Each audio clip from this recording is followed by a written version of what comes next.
महाभारत में वैसे तो सैकड़ों शाप और वरदान मिल जाएंगे, लेकिन 5 श्राप ऐसे हैं जिनका प्रभाव आज कलयुग में भी महाभारत को महाकाव्य रूप में लिखा गया भारत का ऐतिहासिक और दार्शनिक ग्रंथ माना जाता है।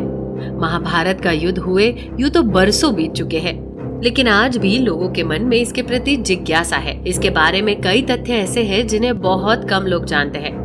महाभारत में वैसे तो सैकड़ों शाप और वरदान मिल जाएंगे, लेकिन 5 श्राप ऐसे हैं जिनका प्रभाव आज कलयुग में भी देखने को मिलता है। शाप शब्द संस्कृत भाषा के श्राप का अपभ्रंश है। कई जगह शाप को शार्प यानी तीखे रूप में भी प्रयोग किया गया है। पहला श्राप जब श्री कृष्ण ने अश्वत्थामा को दिया। महाभारत के इतिहास के अनुसार अश्वत्थामा ने धोखे से पांडव पुत्रों को मार दिया था।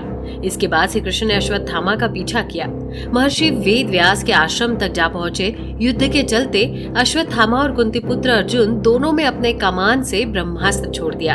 ये देख महर्षि वेद व्यास ने दोनों को अपने ब्रह्मास्त्र वापस लेने को कहा। आज्ञा मानते हुए अर्जुन ने अपना ब्रह्मास्त्र वापस ले लिया, मगर अश्वत्थामा को ब्रह्मास्त्र वापस लेने की विद्या नहीं आती थी। अश्वत्थामा ने अपना ब्रह्मास्त्र अर्जुन पुत्र अभिमन्यु की पत्नी उत्तरा की ओर कर दिया। श्री कृष्ण को अश्वत्थामा की इस गलती पर क्रोध आया और अश्वत्थामा को श्राप देते हुए कहा कि तुम 3000 साल तक पृथ्वी लोक पर भटकते रहोगे। तुम्हारे शरीर से लहू और पीप की गंध निकलती रहेगी। कभी भी और कहीं भी तुम पुरुष जाति से बात नहीं कर पाओगे और दुर्गम जंगलों में भटकते रहोगे। दूसरा श्राप युधिष्ठिर का नारी जाति को श्राप। युद्ध समाप्ति के दौरान जब युधिष्ठिर को कर्ण की मृत्यु के बाद माता कुंती द्वारा पता चला कि कर्ण उनका भाई था, ये सुनकर पांडवों को बहुत दुख पहुंचा और पूरे विधि विधान के तहत कर्ण का अंतिम संस्कार किया। उन्होंने अपने भाई कर्ण की मृत्यु का दुख जताते हुए पूरी नारी जाति को श्राप दिया कि कोई भी स्त्री किसी भी तरह की गोपनीय रहस्य आने वाले भविष्य में कभी नहीं छुपा पाएगी। तीसरा श्राप जब उर्वशी ने दिया अर्जुन को। कुंती पुत्र अर्जुन जब दिव्यास्त्र की शिक्षा पाने के लिए स्वर्गलोक गए तो उर्वशी नाम की स्त्री उन पर आकर्षित हो गई, लेकिन अर्जुन ने उर्वशी जैसी अप्सरा को अपनी मां समान बताया। अर्जुन की बात सुन उर्वशी के मन में बड़ा क्षोभ हुआ और गुस्से में आकर अर्जुन को नपुंसक होने का श्राप दे दिया। श्राप देते हुए उसने कहा कि तुमने नपुंसकों जैसी बात की है, अतः तुम्हें मैं श्राप देती हूँ कि तुम पुंसत्वहीन रहोगे। फिर उर्वशी वहां से चली गई। चौथा श्राप यमराज को मांडव ऋषि ने दिया था।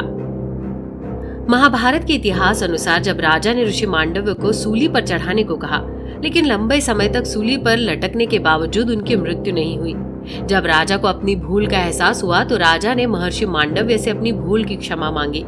जब ऋषि मांडव्य ने यमराज से पूछा कि आखिर बेवजह उन्हें झूठे आरोप में सजा क्यों मिली, यमराज ने ऋषि मांडव को ज्ञात दिलाया कि आपने 12 वर्ष की आयु में एक छोटे कीड़े की पूंछ में सीख चुभाई थी, इसके लिए आपको ये कष्ट झेलना पड़ा। जब ऋषि ने यमराज को उत्तर देते हुए बताया कि 12 वर्ष की आयु में ये ज्ञात नहीं होता क्या धर्म होता है क्या अधर्म, और मुझे छोटे से अपराध के लिए इतनी बड़ी सजा क्यों, तब ऋषि ने यमराज को श्राप देते हुए कहा कि तुम एक शुद्ध योनि में एक दासी की कोख से जन्म लोगे। इस श्राप के कारण यमराज को विदुर के रूप में जन्म लेना पड़ा। पांचवा श्रृंगी ऋषि का परीक्षित को श्राप। जब अंत में पांडव स्वर्गलोक की ओर बढ़ रहे थे तो उससे पहले पांडवों ने सारा राज्य अभिमन्यु के बेटे परीक्षित को सौंप दिया था। उनके राज में सभी प्रजा बहुत सुखी थी, मगर एक दिन राजा परीक्षित वन में आखेट खेलने गए और वहां उन्हें शामिक ऋषि दिखाई दिए। ऋषि अपनी तपस्या में लीन थे और उन्होंने मौन व्रत रखा हुआ था।